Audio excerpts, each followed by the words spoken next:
दिल, अमराज और इलाज।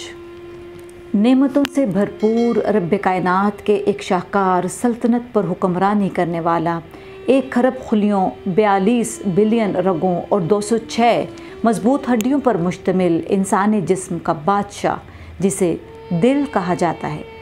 खुशी, गमी, राहत और सुकून, दुख और सुरूर, प्यार, मोहब्बत, अखलास और कुर्बानी जैसे जज्बात का मस्कन इंसान का दिल ही है। इंसानी पैदाइश के इब्तदा पर सबसे पहले दिल ही वजूद में आता है, और जब ये धड़कना बंद कर दे तो ज़िंदगी का सूरज भी गुरूब हो जाता है। इसी को खुदा ने अपनी मोहब्बत का मस्कन करार दिया, और हजूर करीम सल्लल्लाहु अलैहि वसल्लम ने इरशाद फरमाया, तुम्हारे जिस्म में एक लोथड़ा है, जब वो ठीक होता है तो सारा जिस्म ठीक होता है, जब वो बिगड़ता है तो सारा जिस्म फासिद हो जाता है। और सुन लो, वो दिल है। दिल की तारीफ। दिल का उर्दू में लफ्ज़ी तर्जुमा मिलना मुश्किल है, लेकिन जब हम इसको अरबी ज़ुबान में लेकर जाते हैं तो वहाँ दिल के लिए क़ल्ब का लफ्ज़ इस्तेमाल होता है, और लुग़त में क़ल्ब का मानी पलटना, लपकना, उंडेलना के हैं। इसको एक आसान मिसाल से समझाया जा सकता है। फ़र्ज़ करें आपके सामने शीशे का एक जार है जिसमें शहद मौजूद है। उस जार को आप उल्टा करके रखें तो उसमें मौजूद शहद नशेब की तरफ आएगा, मगर वो पानी की तरह यकदम से बहेगा नहीं, बल्कि आहिस्ता आहिस्ता और एक छोटी सी मौज की सूरत लेकर आएगा। शहद के इस तरह आने को लपकना कहते हैं। इस दौरान अगर आप इसके सामने कोई चीज़ रखकर उसको रोकना चाहें तो वो रुकेगा नहीं, बल्कि बिखर कर किसी और रास्ते से आना चाहेगा। दिल के लिए लपकने का मानी भी इसी वजह से इस्तेमाल हुआ है कि वो भी चाहत रखता है। दिल एक ऐसी चीज़ है जिसमें तमन्ना और ख्वाहिश मौजूद होती है। हमारे रोज़मर्रा के कामों में बहुत सारे फ़ैसले ऐसे होते हैं जो हम दिमाग से करते हैं, मगर लाइल्मी में उनको दिल के फ़ैसलों का नाम दे देते हैं। हालांकि मंतक और हिसाब किताब पर मुश्तमिल तमाम फ़ैसले हमेशा दिमाग से किए जाते हैं। मिसाल के तौर पर एक शख्स बुलंदी पर खड़ा है और वो नीचे देखकर पीछे हट जाता है, तो उस वक्त उसका दिल नहीं बल्कि दिमाग उसको पैगाम देता है कि पीछे हट जाओ वरना गिर जाओगे।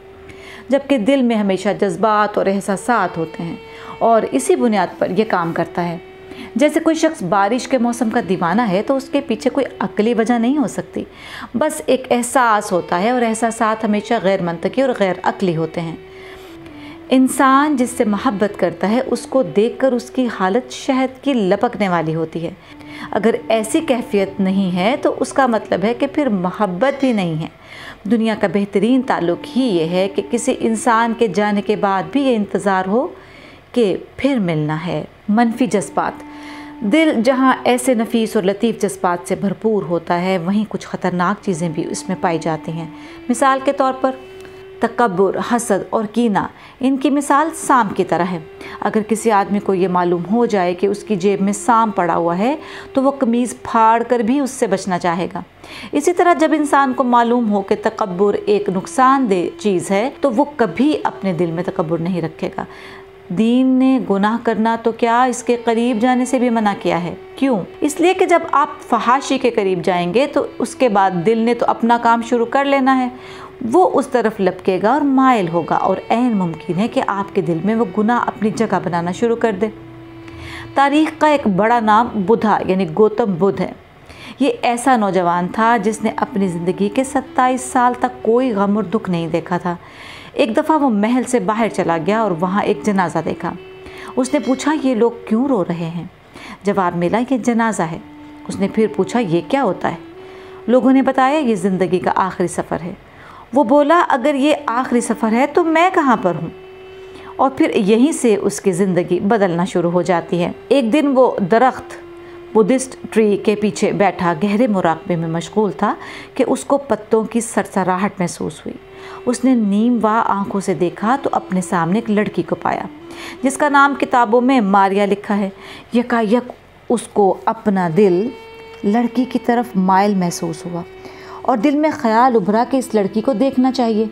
फिर उसको अपने मुराकबे का ख्याल आया और उसने जल्दी से लड़की वाले ख्याल को मुस्तरद कर दिया। उस तजर्बे के बाद उसको मालूम हुआ कि शर बाहर नहीं बल्कि इंसान के अंदर होता है, और जब ये इंसान के अंदर हो तो बाहर भी निकल आता है। बीमारियों का इलाज। इंसान के दिल में जब बीमारियां शुरू हो जाएं तो उसका इलाज मुमकिन है, मगर इसका तरीका ज़रा मुख्तलिफ है। جوانی کے ایام میں میں نے استادوں کی صحبت میں وقت گزارا اور تربیت پائی، اور ان میں ایک تربیت گاہ وہ بھی تھی جس میں میرے ساتھ 8 لڑکے اور بھی تھے۔ وہاں ہم سب کی الگ الگ ڈیوٹیاں تھیں۔ ایک لڑکا ایسا بھی تھا جس کی ڈیوٹی لنگر بانٹنا تھا۔ میں نے ایک دن اپنے اس استاد سے پوچھا کہ اس کو آپ نے اس خدمت پر کیوں لگایا ہے؟ ان کا جواب تھا کہ یہ اس کی تربیت ہے، کیونکہ اس کے پاس چیزیں ہونے کے باوجود بھی بھوک زیادہ تھی، اور جس انسان میں یہ بیماری ہو تو اس کے علاج کے لیے یہی طریقہ ہے کہ پھر بولے 3 دن پہلے اس کا علاج مکمل ہو گیا۔ جب میں نے اس کو دیکھا کہ وہ دوسروں کو گرم اور اچھا کھانا دے کر خود باسی کھانا کھا رہا تھا۔ خدمت دل کے امراض کی بیماریوں کے علاج کے لیے سب سے مؤثر ذریعہ خدمت ہے۔ اسی سے انسان کی انا مرتی ہے۔ میرے گھر میں آنے والے جتنے بھی مہمان ہوتے ہیں ان کی خاطر تواضع اور واپسی میں دروازے تک چھوڑ کر آنا میرے ملازم نہیں بلکہ بچے یا میں خود کرتا ہوں، کیونکہ 25 سال پہلے میں نے سب سے پہلا سبق یہ سیکھا تھا کہ بچوں کو خدمت ضرور سکھا دینی چاہیے تاکہ ان کے اندر کی میں مر جائے۔ خدمت کرنے سے انسان کے اندر عاجزی اور انکساری آ جاتی ہے، اور سب سے مشکل خدمت کسی کے جھوٹے برتن دھونا ہوتا ہے، کیونکہ استعمال شدہ برتن کو کوئی ہاتھ لگانے کو بھی تیار نہیں، مگر جو انسان یہ خدمت بھی کر لے تو پھر اس کی عاجزی میں کوئی شک باقی نہیں رہتا۔ طویل سجدے دل کے امراض میں خطرناک ترین بیماری تکبر اور حسد ہے۔ یہ اتنی خطرناک ہے کہ انسان کی ساری نیکیوں کو کھا جاتی ہے۔ آپ کا اعمال نامہ خالی ہو جاتا ہے، نیکی آپ نے کی ہوتی ہے اور وہ دوسرے کے پاس چلی جاتی ہے۔ دوران نماز سجدے میں سر زمین پر رکھنے کی حکمت ہی یہی ہے کہ انسان کا سارا تکبر ختم ہو جائے۔ اس حالت میں بندہ اعلان کر رہا ہوتا ہے کہ 2 چیزیں ایسی ہیں جو میری نہیں ہیں، ایک ناک جو کہ معاشرے میں عزت کی علامت سمجھی جاتی ہے، اور دوسرا سر جس میں دماغ ہوتا ہے اور عقل و فہم اور ذکاوت کی علامت سمجھا جاتا ہے۔ ان دونوں کو وہ اپنے رب کی بارگاہ میں زمین پر رکھتا ہے۔ طویل سجدے دل کی پاکیزگی کا بہت بڑا ذریعہ ہیں۔ جنازے میں شرکت انسان باہر سے جتنا بھی عمدہ اور بہترین پوشاک پہنے، مگر اس کے اندر کا دل اگر کینہ، حسد اور تکبر سے بھرا ہوا ہو تو وہ کبھی ٹھیک نہیں ہو سکتا۔ متکبر انسان کی سب سے بڑی غلط فہمی یہ ہوتی ہے کہ وہ سمجھتا ہے کہ میں ہمیشہ رہنے کے لیے یہاں آیا ہوں۔ یہ وہم چاہے بادشاہ کو ہو یا فقیر کو، ایک دن اس نے ٹوٹ جانا ہے۔ دین میں نماز جنازہ پڑھنے پر جو فضائل موجود ہیں ان کی وجہ ہی یہی ہے کہ اس موقع پر آپ کو یہ یقین دہانی ہو جائے کہ ایک دن آپ کو بھی یہاں سے جانا ہے۔ آپ جنازہ کسی اور کا نہیں بلکہ اپنا پڑھتے ہیں۔ انسان کی فطرت یہ ہے کہ وہ موت دیکھتا ہے تو زندگی بھول جاتا ہے، اور زندگی دیکھتا ہے تو موت بھول جاتا ہے۔ اگر آپ کوئی خطرناک ایکسیڈنٹ اپنی آنکھوں سے دیکھیں تو چند دن تک اس کو بھول نہیں پاتے، وہ آپ کے ذہن پر طاری رہتا ہے۔ اسی طرح آپ 2-4 شادیوں پر جائیں، شاپنگ کریں، دکاندار سے الجھیں کہ وہ کہتا ہے سر میڈم بس یہ آخری سوٹ تھا اور ختم ہو گئے ہیں، اب آپ لڑ رہے ہیں کہ فلاں برانڈ کا سوٹ کیوں نہیں ہے، حالانکہ یہ آپ کا کفن نہیں ہے جس کے لیے آپ اتنی لڑائی کر رہے ہیں، مگر چونکہ آپ زندگی کے رنگینیوں میں ہیں اس لیے آپ کو موت بھولی ہوئی ہے۔ جنازے کے بعد قبر پر مٹی ڈالنے کا حکم بھی اسی لیے ہے تاکہ آپ کو یقین ہو کہ میں نے بھی جانا ہے۔